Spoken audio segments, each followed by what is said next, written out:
It's been a rocky few days for EA, DICE, and the team working on Star Wars Battlefront 2.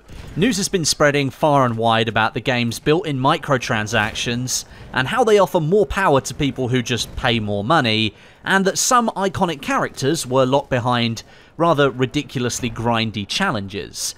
But I'm here to talk about what all this means for the Battlefield franchise, and where EA is going in the future in regards to monetization, season passes, and live services. An article released yesterday by GameSpot featured some comments from EA's Chief Financial Officer, Blake Jorgensen, and this was about the Battlefront 2 debacle. And he was trying to basically calm the storm a little bit and get the message out there that improvements would be made and are on their way. I mean, the hero unlock grind thing has already been fixed. Of course, this article has already been swept up by the community surrounding Battlefront 2 and is actually being used as further ammunition to attack the people working on the title, but I took something else from it. There was a mention of Battlefield in that article, and some of the language used gave us hints as to what we can expect for the next Battlefield title. The Chief Financial Officer, by the way, just in case anybody doesn't know, is in charge of the financial risk, the planning, and record keeping of a company. So if you think a lot of Jorgensen's comments that I'm about to talk about are all about money, that's because it's his job to think about that. At the end of the day, a company exists to make money, and EA here are no different. Firstly, Jorgensen stated that Battlefront 2 will adapt because that is simply the nature of games today, and it will be the way of games moving forwards. Here's his quote. "So the things we heard today will tune in the game, and they'll be different tomorrow. Running a live service is all about constantly watching, listening, and reacting to the community to try and develop great gameplay."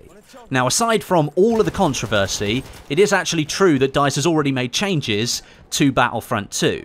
They've brought down the unlock requirements for the heroes to a much more achievable level for every single player of the game, not only the ones who want to do nothing else but play the game for weeks on end. Now, Battlefield 1 has kind of been following that trajectory since March, when it switched to monthly updates instead of older quarterly updates. This meant the developers could add more content quicker to the game because there was an update every single month, and they could fix bugs faster as well. There's no denying with Battlefield 1 that the game is much more content fresh now than it was 6 or 7 months ago. Lots of stuff has been added in every single update. Jorgensen also went on to say something else. He said, "Players should really understand that we listen to the community very closely, and we will always be changing the games to make those games better, and to make the community more excited about playing those games." This again was in reference to Battlefront 2, but again I feel the same comment can apply to Battlefield 1, with balance patches coming out once a month to tweak things, amend settings, and add new features to make the game better overall. Now, later on in his comments, Jorgensen makes one of the more surprise mentions of his speech. He brings up Battlefield 4. This is of course the previous mainline title to Battlefield 1, and it launched all the way back in 2013. 4 years ago, it's a long time back already.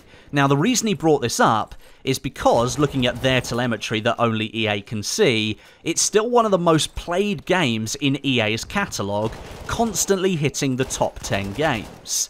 The reason this is important now for EA is because they're shifting all of their games basically from the older Season Pass model, which splits the player base into chunks and mandatorily charges people for extra content, towards the live service model, where developers will be pushing more updates all the time and providing optional monetized extras. Jorgensen said that EA missed out with Battlefield 4 because it would have been perfect for a live service model, with lots of players playing well past the anticipated end date for content being added, and EA could have added more free updates if they'd been operating a live service system properly. He also said they could have potentially monetized the game further if a live service was in place. Now, all of this information is very telling, I think, when it comes to the topic of Battlefield 2018. The community were very vocal with Battlefield 1 actually, not liking the fact that the game took hold of that Season Pass premium system in an age where most of those were actually being replaced by other companies that kept the community together and handing out free content to all players. Now, in light of the Battlefront 2 scenario, and Jorgensen mentioning Battlefield 4 potentially benefiting from a live service back in the day, that's got me thinking that the next Battlefield game will likely have a live service system in place. This means free updates for all players, that's a good thing, no content splitting up the player base, that's a good thing, and some form of microtransactions in place to help EA and DICE continue to fund the development of that Battlefield title. Now that last point, the microtransactions, depending on your opinions on how they really go in most other games, and then you look at the Battlefront 2 scenario, of course you're going to have your own opinions about whether that's a good thing or a bad thing.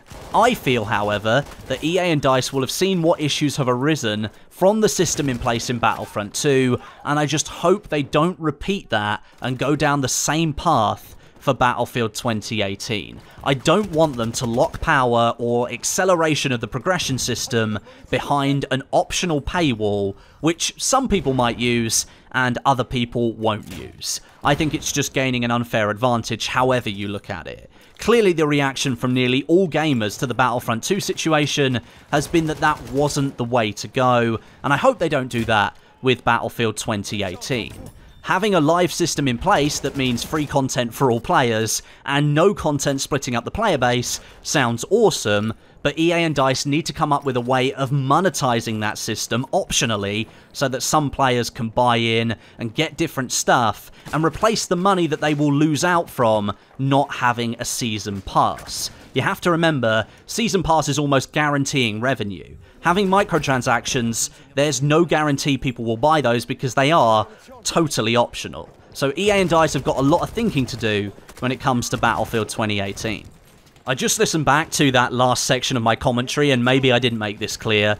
There is nothing confirmed at this point. Battlefield 2018 hasn't been announced, it doesn't even have a proper name yet, and therefore there is no way that EA and DICE are going to come out and announce a live service for a game that nobody knows anything about yet. So I just want to confirm, this is me just making an opinion based on what Blake Jorgensen has said about other EA games and where EA is going in the future.